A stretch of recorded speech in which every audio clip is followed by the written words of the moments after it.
binding energinya, jadi secara energetik dievaluasi nanti. Dan yang diprediksi itu adalah konformasi terbaik antara dua molekul ini, dia bisa berinteraksinya seperti apa gitu. Jadi ibaratnya kalau kita ingat ada prinsip lock and key, ya, jadi docking itu adalah mencari posisi yang tepat dari anak kunci ini untuk bisa masuk ke lubang kuncinya, lebih kurang seperti itu. Dan dievaluasi secara energi. Sampai situ, kira-kira Sob ada yang kurang jelas, ingin ditanyakan silakan.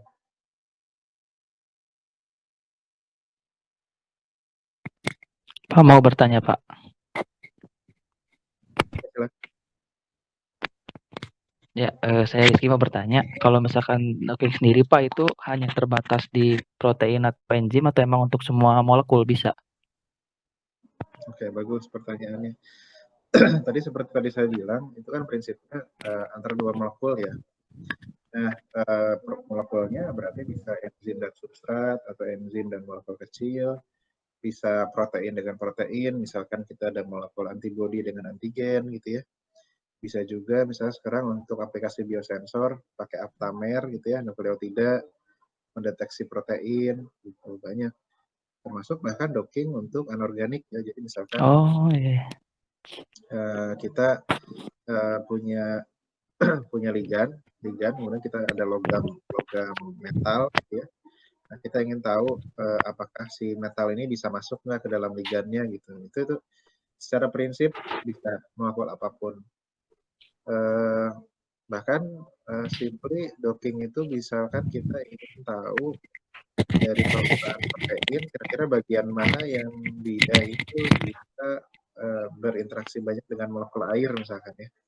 Nah, itu juga bisa. Banyak. Tapi di sini yang menjadi yang harus diingat adalah saya nggak tahu di sini teman-teman udah ikut kuliah kimia komputasi belum? Komputasi udah Pak. Semuanya atau hanya sebagian? Wajib, tapi Wajib, baru ya? Gaussian aja, Gauss view. Oke. Nah, Gaussian itu kan masuk kategorinya metode mekanika kuantum ya. Ya, mekanika kuantum. Selain mekanika kuantum, ada satu metode yang namanya apa? Apa? Mekanika Klasik. kuantum dan mekanika klasik atau mekanika molekul ya. Mekanika molekul. Nah, mekanika molekul itu dia kelebihannya dia sistemnya itu lebih sederhana ya, karena molekul itu direpresentasikan hanya dalam model bola dan pegas. Ya, jadi sementara kalau kuantum itu kan dia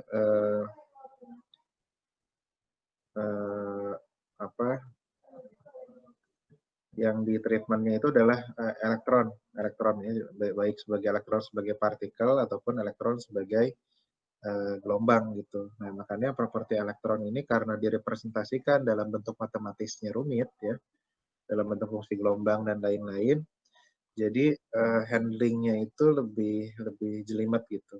Jadi proses komputasinya akan jauh lebih kompleks ya. Nah, kalau molekular mekanik itu hanya bola dan pegas.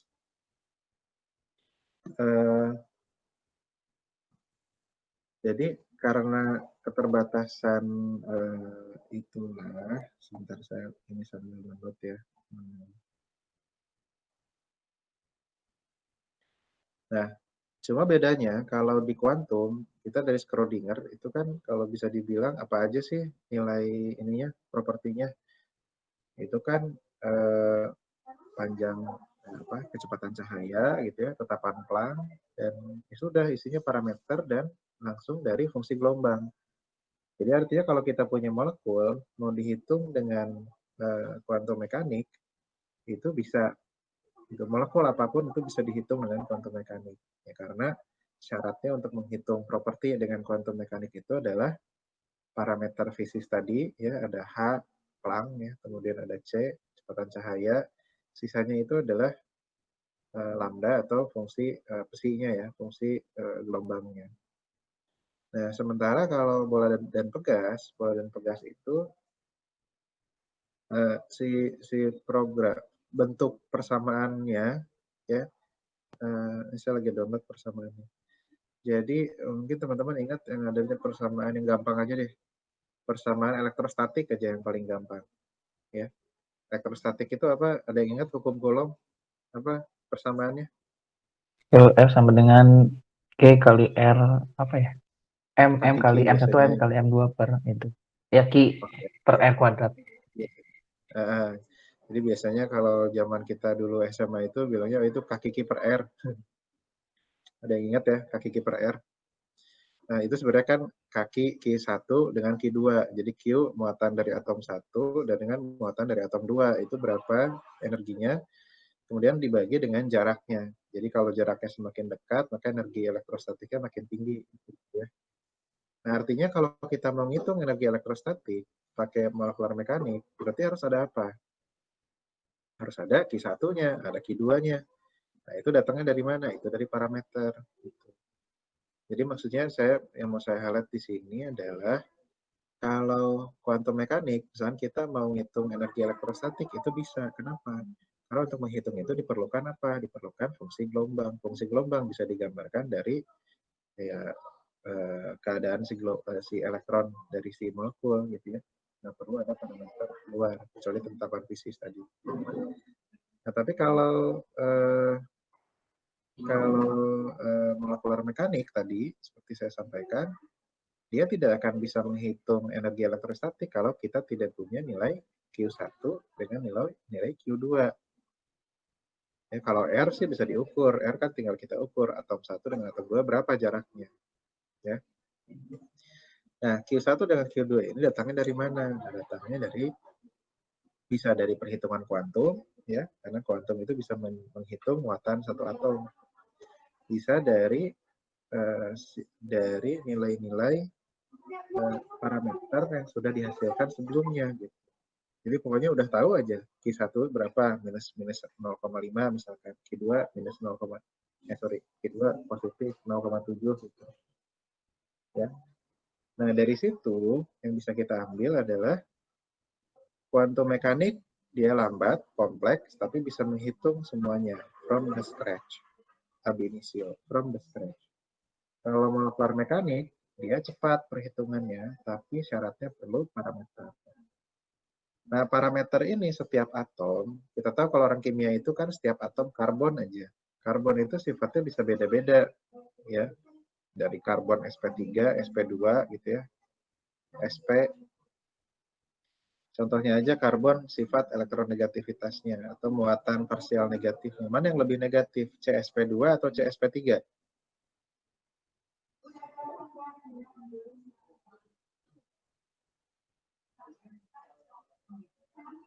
Mana? Tapi ya udah pertanyaan diganti, sama nggak muatannya? Ya sp2 betul, karena dia ada orbital pi, ya. Nah, dari beda CsP2 dengan CsP3 aja udah beda. Apalagi jenis karbon itu kan nanti banyak tuh, ada karbon yang di gugus aromatik, karbon yang terikat dengan nitrogen, karbon yang terikat dengan karbon lagi, karbon yang terikat dengan oksigen, dan seterusnya. Itu yang kita pahami sebagai lingkungan kimia. Ya. Nah, kalau bahasa dalam komputasinya namanya itu atom type. Jadi meskipun atomnya sama-sama karbon, sama-sama oksigen, gitu ya, sama-sama nitrogen, tapi lingkungan kimia yang berbeda itu akan berpengaruh terhadap sifat dari si atom tersebut. Parameternya akan beda. Nah, jadi program yang teman-teman udah pakai kemarin, ya, itu Autodoc. Autodoc itu semua parameternya sudah disesuaikan atau dikalibrasi untuk tipe-tipe karbon atau senyawa-senyawa organik. Ya, khususnya ada protein di situ. Ya. Jadi kalau misalkan kita mau docking logam transisi dengan Autodoc, bisa nggak? Secara konsep bisa, tapi karena Autodoc parameternya sudah lebih di tune in atau di tune up dengan parameter organik, ya, maka kurang cocok. Gitu. Bahkan kalau sekarang docking itu sudah lebih disesuaikan lagi dengan karakter apa yang mau kita dockingkan. Contoh misalkan Autodoc itu kurang ya karakternya tidak cocok dipakai untuk mendocking protein-protein. Misalnya tadi antigen antibody dengan Autodoc itu nggak akan optimal. Ya. Untuk docking protein-protein kita bisa coba program lain ya, dan itu menariknya kalau program kayak begini itu banyak tersedia free di internet ya.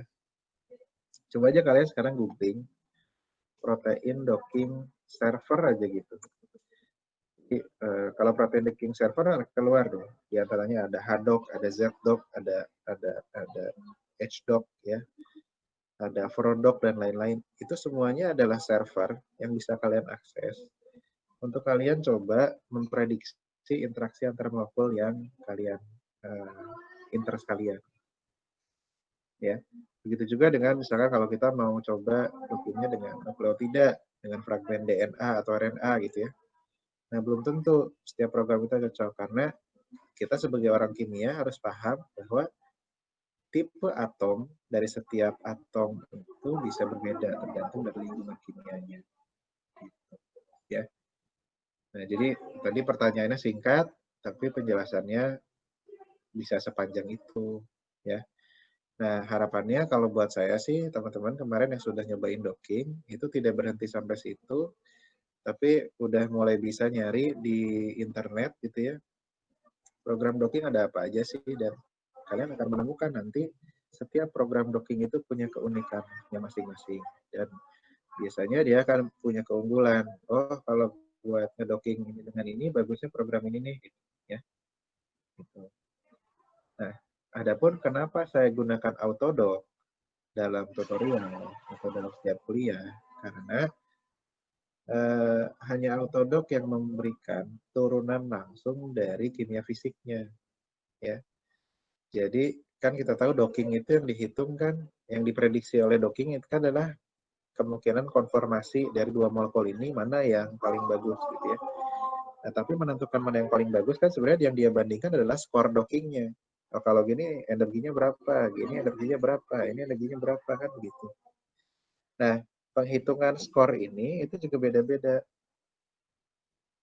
Jadi ada yang ngitung skornya itu, oh cuma lihat van der Waals-nya aja, ada yang ngitung cuma di fitting dengan suatu training set gitu ya. Kalau Autodoc yang dia hitung itu betul-betul free energy of binding atau energi bebas ikatan.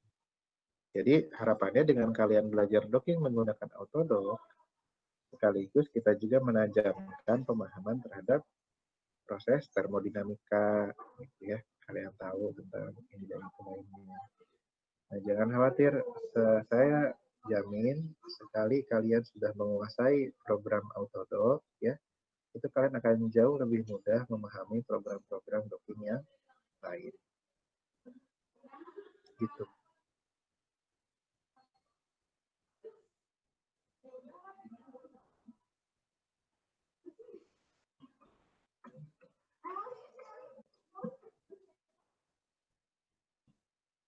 Ya, sampai sini ada yang mau ditanya lagi, silakan.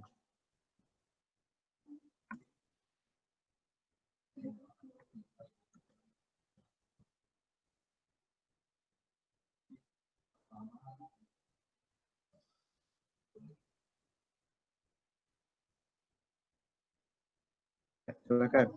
Ada yang mau ditanya? Teman-teman yang lain yang menemukan kesulitan atau nggak ngerti ini tuh apa, kan kalian udah nyobain langsung ya sekarang. Nah, dari setiap tahapan itu apa yang kalian nggak ngerti?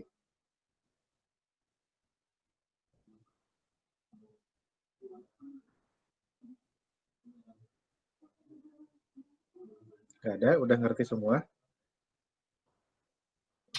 Kalau praktisnya udah sih Pak, kalau teorinya belum. Jadi udah ngerti semua. Ya, oke. Kalau gitu,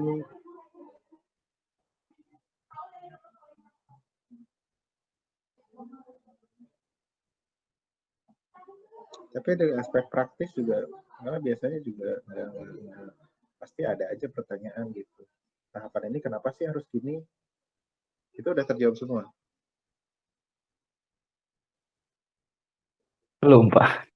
Ya itu, silakan tanyain. Ya, ayo yang lain.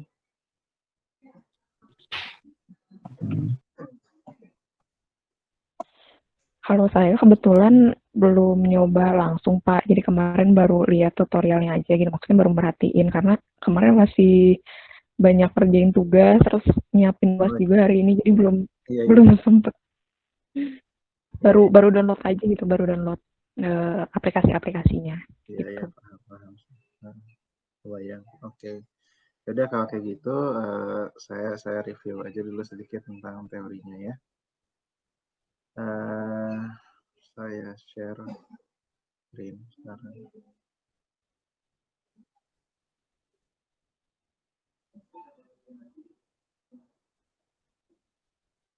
Oke.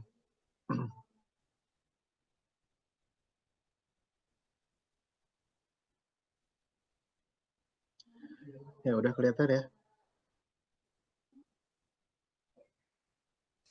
Udah Pak. Udah ya. Kemarin udah sempat ini sih Pak sama Teh Umi sedikit. Oke. Nah,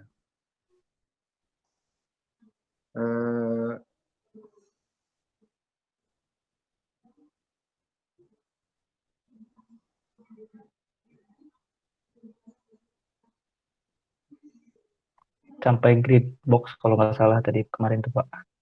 Ya.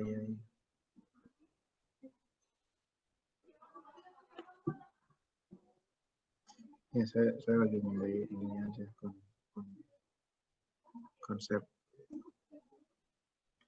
Ya, jadi ini review kembali bahwa yang dilakukan docking itu sebenarnya adalah ya dia mengubah posisi kemudian orientasi dengan sudut torsi dari molekul ya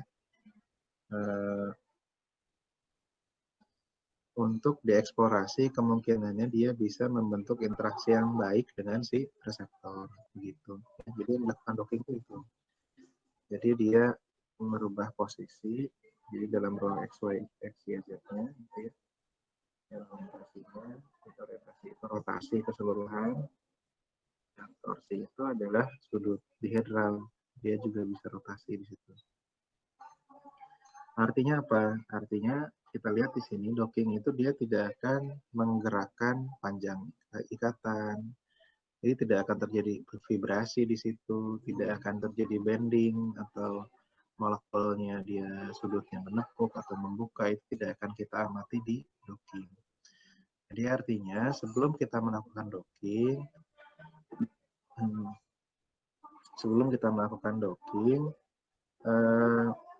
struktur molekul itu harus diminimisasi terlebih dahulu. Paham nggak sama situ?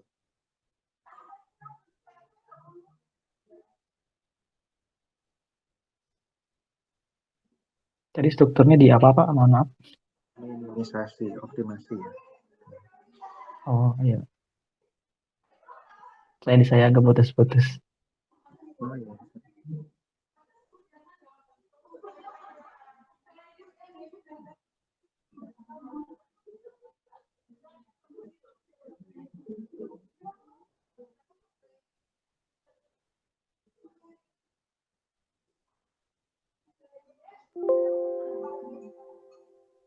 Nah, jadi seperti yang tadi saya sampaikan ya, dalam docking itu yang paling penting itu adalah bagaimana cara menilai interaksi antara dua molekul itu.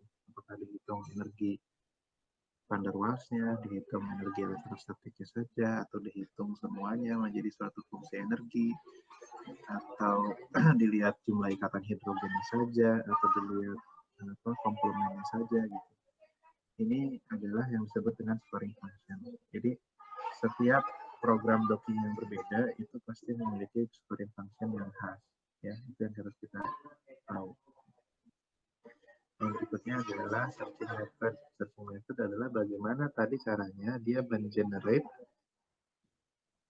berbagai konformasi, berbagai kemungkinan konformasi dari si molekul ini. Bagaimana cara mengenerate-nya ya? Ini sebenarnya kalau dalam konteks ini udah masuk dalam fungsi searching searching methodnya, ya. Eksplorasi seluruh kemungkinan konformasi dari molekul tersebut. Nah, berikutnya ada dimensionality. Jadi dimensionality ini kalau bahasa yang lebih sederhananya itu adalah sampling, ya, sampling. Jadi kayak misalkan kita bayangkan kalau protein ini sisi aktifnya di tengah ini, ya. Ini kursor saya kelihatan nggak sih? Kelihatan, Pak. Kelihatan ya. Nah, sisi aktifnya sebelah sini. Nah, itu akan beda kalau kita samplingnya, dimensionality-nya itu adalah seluruh permukaan protein ini. Nah, kita bisa bayangkan misalkan kita sampling 1000 kali. 1000 kali, kalau kita fokuskan di sisi aktif, maka peluang dia untuk menemukan yang terbaik dalam sisi aktif itu lebih besar daripada kalau kita menggunakan keseluruhan ini sebagai ruang pencarian kita atau searching problem kita dengan menggunakan 1000 yang akan tercecar di mana-mana. Ada yang dia mungkin 10-nya ada di sini, ya, 10-nya ada di sini, 20-nya ada di sini, sisanya di sini misalkan ada tinggal 30-nya ada di sini. Beda tadi 1000-nya itu semua ada di sini sehingga dia hasilnya lebih representatif. Kalau kita menggunakan ruang pencarian yang besar, kan samplingnya kurang. Jadi keterkaitan dengan sampel. Kecuali memang kalau dari awal kita belum mendapatkan gambaran, gitu ya. Sebetulnya molekul kita itu ngikatnya sebelah mana. Nah, itu maka harus dicari bertahap. Bertahap adalah kita bisa menggunakan ruang pencarian yang besar dulu, ya. Nah, sampai mendapatkan gambaran kira-kira molekul kita itu nempelnya sebelah mana. Selebihnya selebihnya bisa kita konsentrasikan di daerah-daerah yang memang diduga sisi aktifnya sebelah situ. Jadi memang kalau kita lagi bicara docking, ini kan ilmu yang sangat multidisiplin sekali. Kita harus sedikit tahu tentang algoritma pencarian, kita harus sedikit tahu tentang kimia fisika, khususnya termodinamika, kita harus sedikit tahu tentang struktur dan fungsi protein, kita harus tahu juga tentang fungsi kimia organik dalam senyawanya, gitu ya, dan sifat fisikokimianya, gitu. Atau misalkan lebih luasnya lagi, kita tahu dari aspek sudut pandang farmasi, ya, karena biasanya banyak digunakan di farmasi, juga dari aspek ilmu medisnya juga, kedokterannya juga, seperti itu. Nah, cara menghitungnya mungkin kemarin sudah dibahas juga. Cara menghitungnya seperti ini lebih kurang. Jadi kalau kita ada dua pose molekul, ya, antara ligand dengan reseptornya, nah kita hitung delta G binding, maka delta G binding itu adalah komponen entalpinya. Jadi entalpinya itu adalah dari van der Waals, elektrostatik, ikatan hidrogen, oksidasi, dan polusi. Nah, semuanya ini dihitung. Bagaimana cara menghitungnya? Ya, contohnya yang tadi elektrostatik sederhananya dihitungnya dengan kaki 1 Q2 per R kuadrat, misalkan seperti itu. Ya, van der Waals dengan fungsi Lorentz, ya, seperti yang ada di sini nih, ya, yang ada per 612. Nah, ini nih, ya. Jadi dengan cara ini dihitungnya, ya. Jadi R pangkat 12, R pangkat 6, ya, ini nilai van der Waals-nya. Kemudian ini adalah untuk menghitung ikatan hidrogen, ya, ini untuk menghitung elektrostatik, disolvasi, dan seterusnya. Dan di sini udah mulai kelihatan juga, seperti saya ingatkan, ya, contoh kalau kita mau menghitung energi van der Waals, maka kita harus tahu nilai AIJ berapa. AIJ ini nggak dihitung, AIJ ini adalah suatu parameter. Berapa nilai van der Waals antara I dan J, ya, yang ada, yang nggak usah dihitung. Maksudnya yang bisa kita peroleh dari sistem adalah R-nya, ya, berapa sih jaraknya antara R1 dan R2, dan begitu seterusnya, ya. Ini harus ada parameter. Nah, kalau fungsi grid map, saya tidak akan terlalu banyak mendalam di sini, kecuali kalau teman-teman nanti ada yang tertarik mau TA-nya menggunakan docking, ya, silahkan, saya akan jelaskan lebih jauh. Tapi secara keseluruhan, prinsipnya penggunaan autogrid itu adalah cara untuk menyederhanakan proses perhitungan. Jadi Kalau tadinya itu harus dihitung satu-satu ya antara setiap atom yang berinteraksi, kalau dengan grid map itu sebelum kita lakukan docking, kita sudah menghitung dulu yang namanya peta afinitas. Kalau di titik, jadi kayak gini, kalau di titik ini ada atom karbon nempel, energinya sekian. Kalau di titik ini ada atom oksigen nempel, afinitasnya sekian. Jadi udah dihitung terlebih dahulu, namanya pre-affinity calculation. Iya.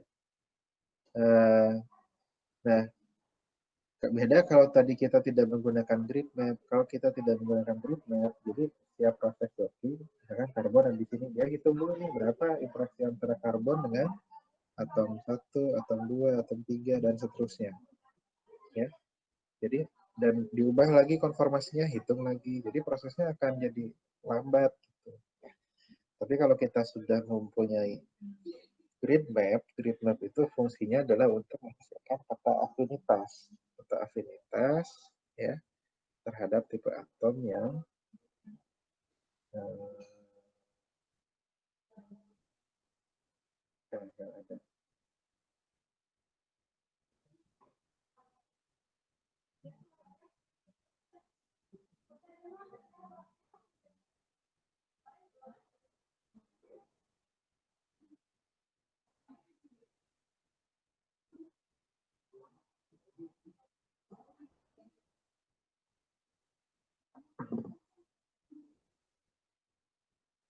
Bentar.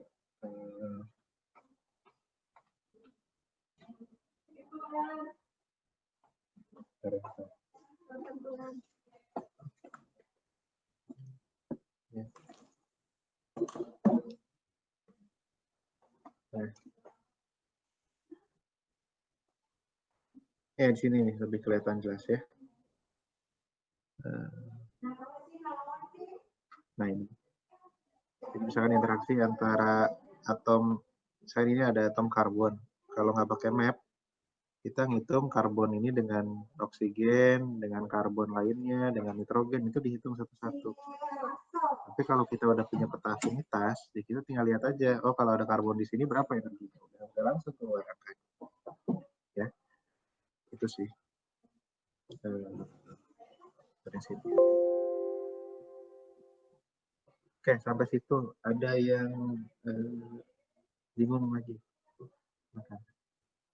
Atau nanya ke aplikasi deh gitu, misalkan selama ini docking tuh dipakai buat apa sih gitu ya, biasanya hasilnya apa gitu, silakan.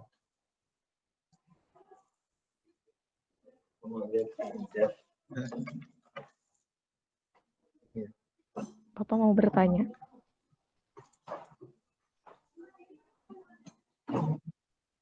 Silakan, so saya mau seneng ada yang ngomong.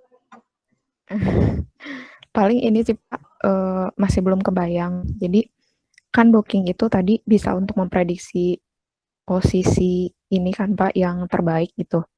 Nah, terus setelah dari docking itu diketahui posisi yang terbaik itu, tindak lanjut setelah itu tuh gimana gitu? Apakah untuk gimana ya Pak ya ngejelasinnya, untuk merealisasikan supaya posisinya tuh bisa kayak gitu di secara realnya tuh gimana gitu Pak?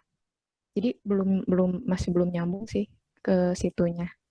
Secara tindak lanjut setelah dockingnya itu paling gitu Pak. Bagus, pertanyaan bagus.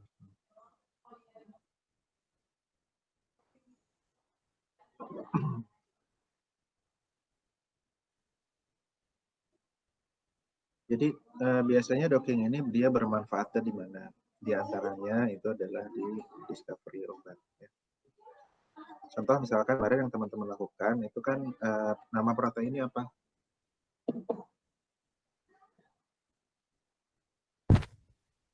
ELF4 34 kalau nggak salah. EIF4. ELF4. Itu tuh apa? Itu enzim dari yang manusia itu, Pak.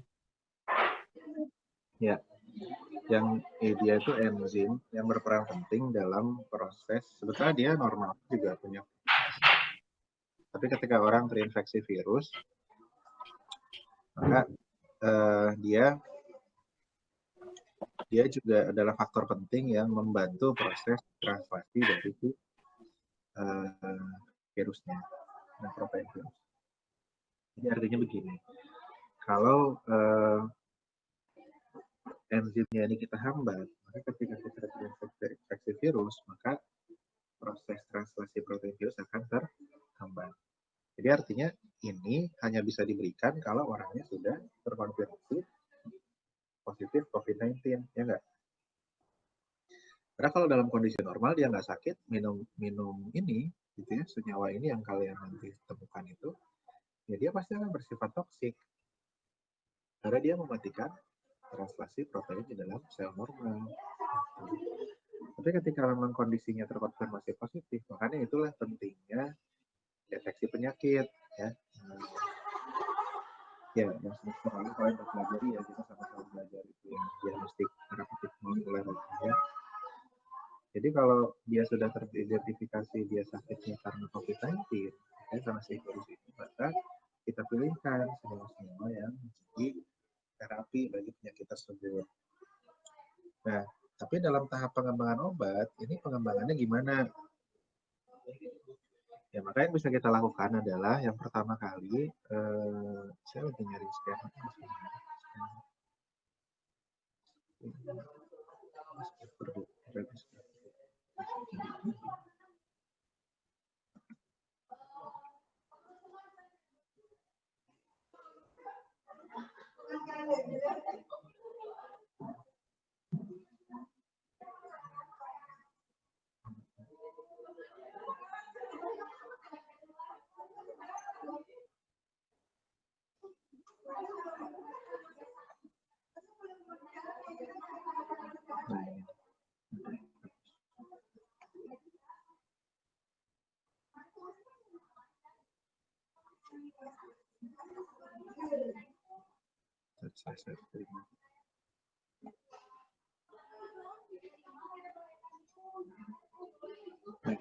Ini ya, mudah-mudahan kelihatan jelas.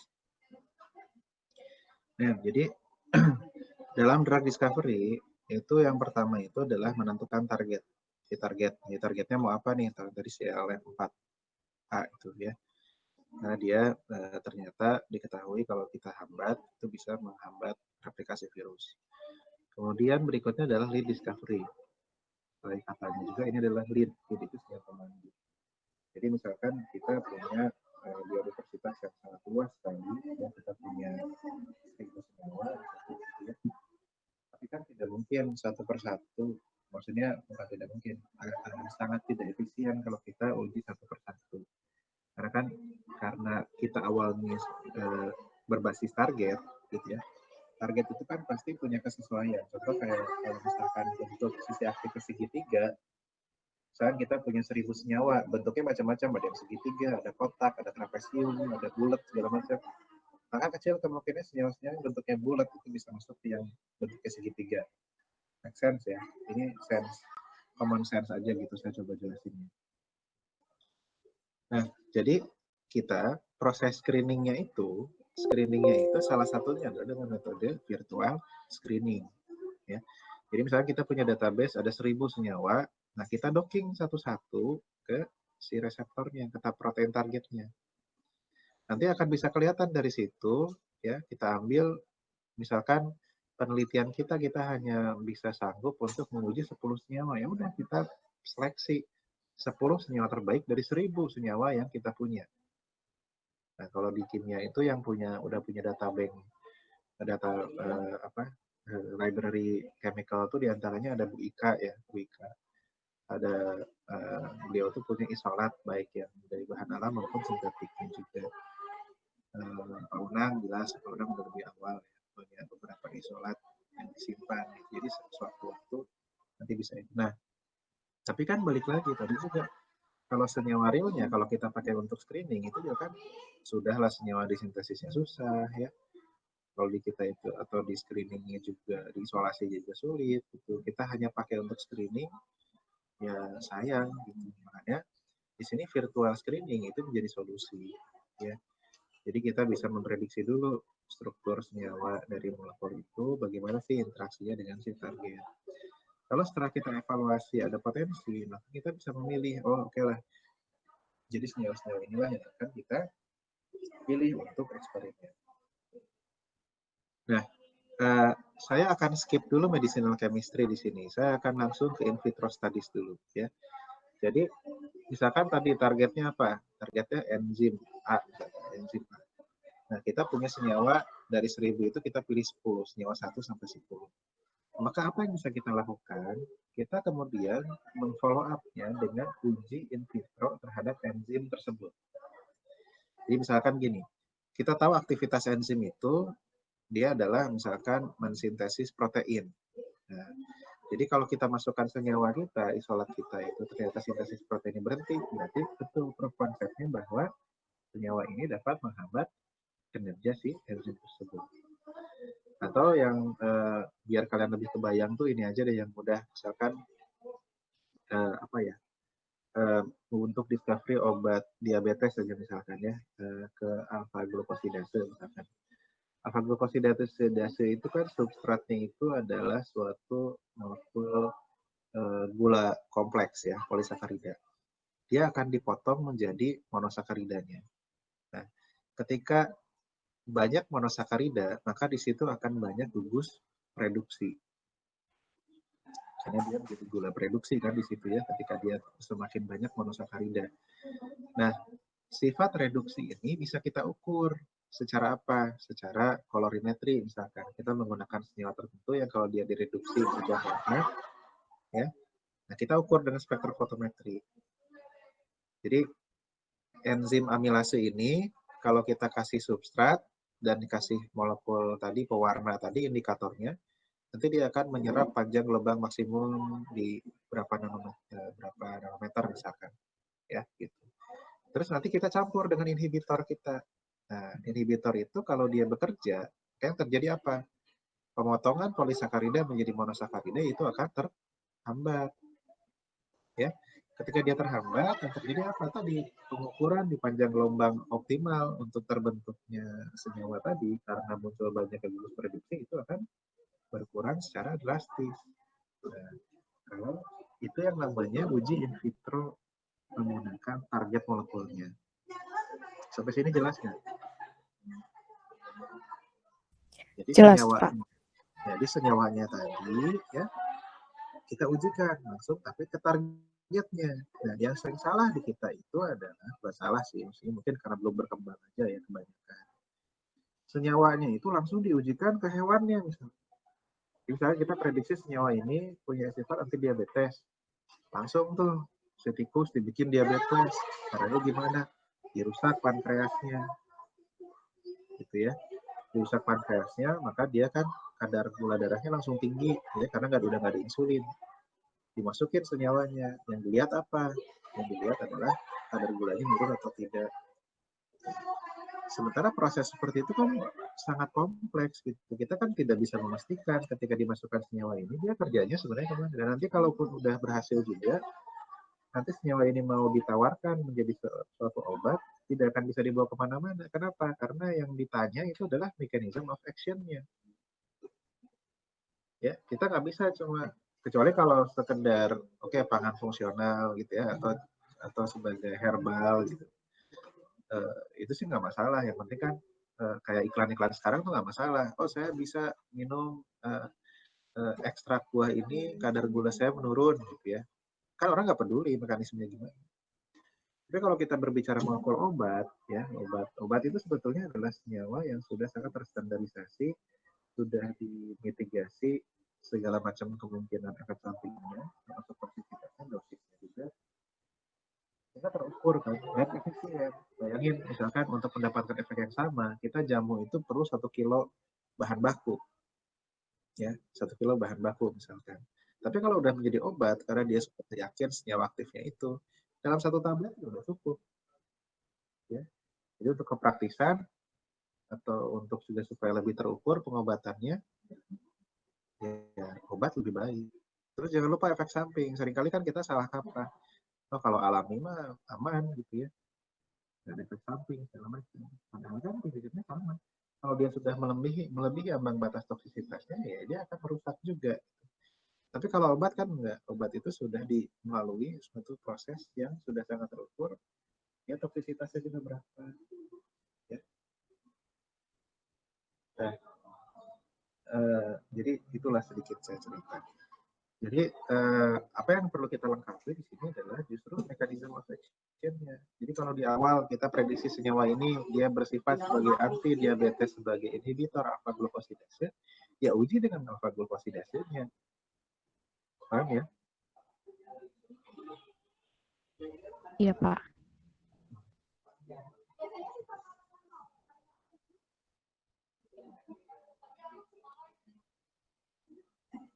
Mari, saya ada tamu mau silakan duduk dulu.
Ya, kedengeran ya?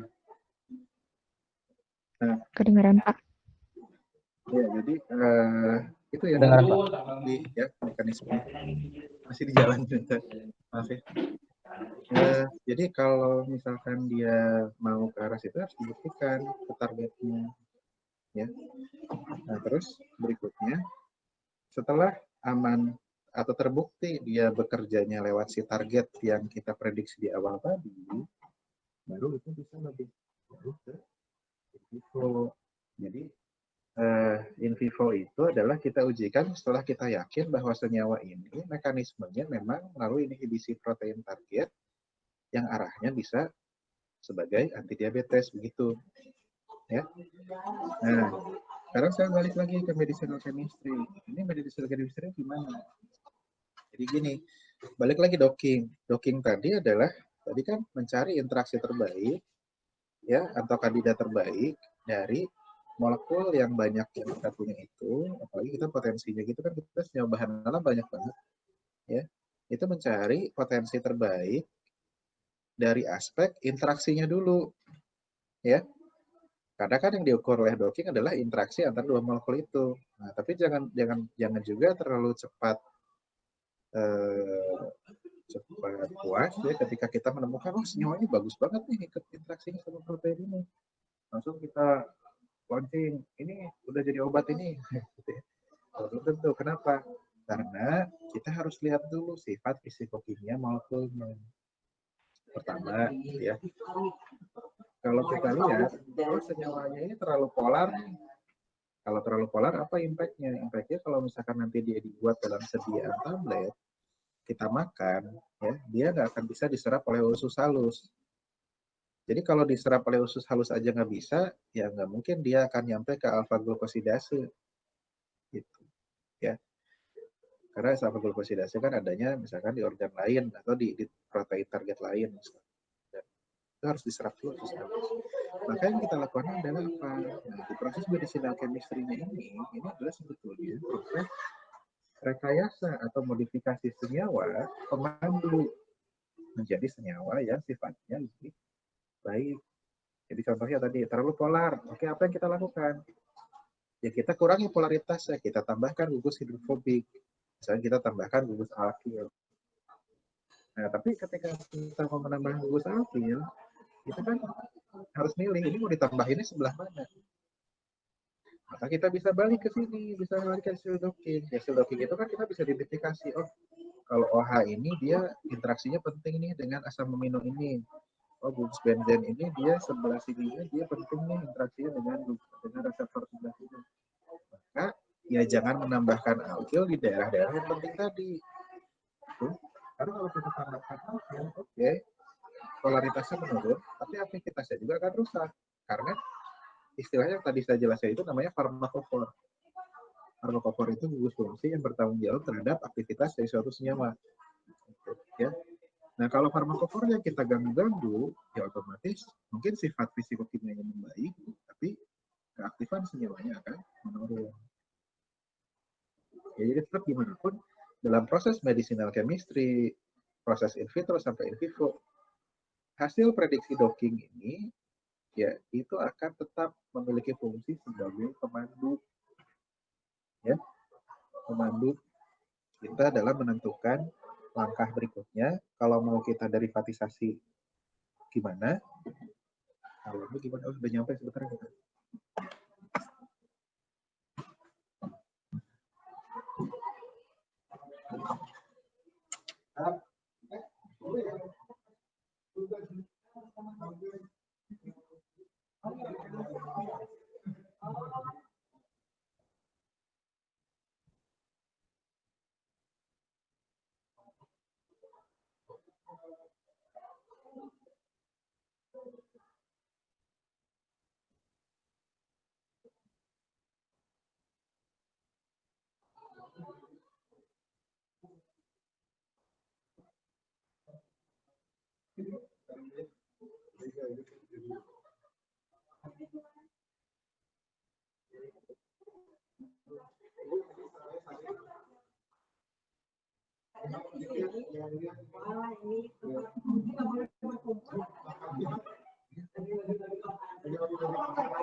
Ya, punten. Ya, BTW barusan kan saya habis rapat jurusan juga, untuk teman-teman yang ini tuh udah mulai masuk TA nggak sih? Iya kayaknya sih Pak. Udah dapat judul pembimbing gitu? Pembimbing udah dibagi kan? Pembimbing kan udah. Bimbing Pak. Jadi buat teman-teman yang judulnya terkait ke COVID-19 itu bisa TA ya, boleh TA. Jadi kalau tertarik pengen join dengan task force kita ya. Jadi kita di kampus Singapura Berbahasa itu niatnya ya, tapi apa yang kita lakukan, kita itu bergabung untuk semua jenis penanganan COVID. Jadi yang pertama untuk deteksi, ya mungkin teman-teman kemarin tahu ya, kita deteksi, kita lagi rapid test, alhamdulillah kita mohon doanya kita lagi produksi sekarang. Terus kita ke aspek vaksin, di sini juga ada yang penyediaan vaksin COVID, bersama dengan Bu Farma. Terus yang ketiga, ya tadi termasuk untuk terapi ya, terapi yang sifatnya obat, makanan fungsional, dan lainnya. Tadi payungnya payung COVID. Silakan teman-teman yang bisa join di sini. Cuma ini konsekuensinya ya gitu. Saya mohon maaf banget sama angkatan sekarang ya, terutama kuliahnya jadi kurang terlayani dengan baik lah gitu. Iya Pak, nggak apa-apa Pak. Ya, karena ini juga barusan ada bisa bikin nanopartikel emas untuk membantu proses deteksi di kita. Jadi tapi balik lagi ke docking, dan saya ini penting sih karena ini wawasannya biar kalian tahu nanti setelah kalian belajar itu posisinya ada di mana. Jadi menurut saya kalian nanti setelah lulus jadi seorang saintis atau kebetulan nanti jadi peneliti gitu ya, itu kalian akan tahu posisi docking itu sebelah mana. Jadi tidak over ekspektasi ya ketika docking langsung koar-koar gitu ya. Juga tidak meremehkan potensi tersebut bahwa ini bisa sangat membantu proses berikutnya supaya discovery-nya itu lebih efisien gitu, efektif dan efisien sebenarnya. Dan juga akan mengurangi jumlah uji hewan yang diperlukan karena sudah terarah. Ya. Jadi mungkin saya tutup sampai situ mungkin docking aplikasinya ya. Mudah-mudahan atau dari posisi docking masih ada yang ditanyakan nggak? Nggak jelasnya sebelah mana dari gambar ini?